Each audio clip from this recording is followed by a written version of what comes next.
কুষা কি করছো? আচ্ছা, যেই ভিডিও শুরু হলো তুই এরকম নিজেকে পোজ দিতে শুরু করবি? হ্যাঁ, তোর হাই দেখে আমার হাই তুলছি।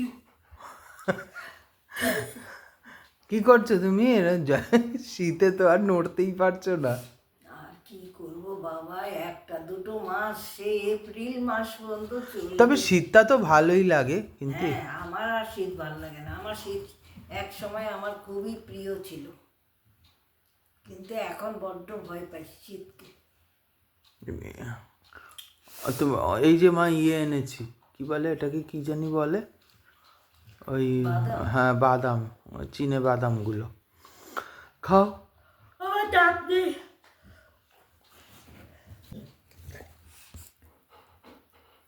সামনের দাঁত আছে। আরেকজনকে দেখা একেবারে জবুত, মানে একেবারে ও শীতে জবুতবু হয়ে বসে আছে।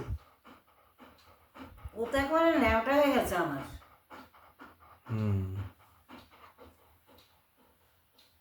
খা, নে, তোকে তো দিয়েছি, খা না।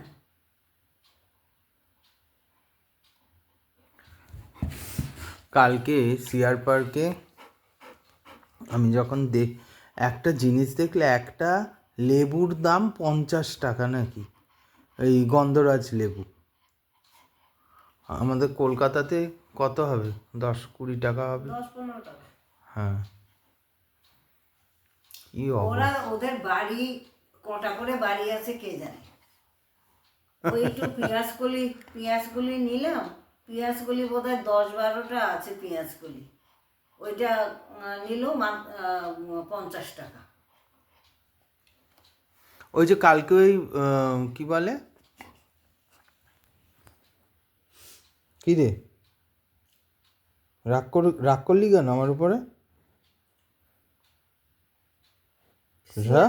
কি বলতো ভাই, যখন গোবিন্দপুরীতে ছিলি তুই যখন গোবিন্দপুরীতে ছিলি, জলের বড্ড কষ্ট ছিল। হ্যাঁ, ওইখানে সব সিআর পার্কে জলের অসুবিধা এখনো জলের অসুবিধা। ওই সিআর পার্কে এই একটা অসুবিধা। আর ড্রেনেজ সিস্টেমটাও ভালো না ওখানে, সেটা জানি না। জল জমে যায় প্রচণ্ড। তো তবে কালকে ফিশ ফ্রাইটা ভালো ছিল, তাই না? আমার ভালো লাগেনি, আমার কোনোটাই ভালো লাগেনি।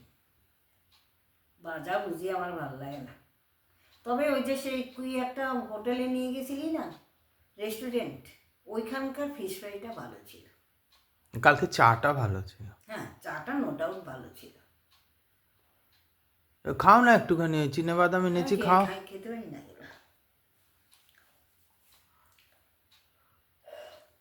খালি হাই তুলছে, আর তোমার দেখে দেখে আমারও হাই উঠছে। কেন হাই উঠছে কি জানি।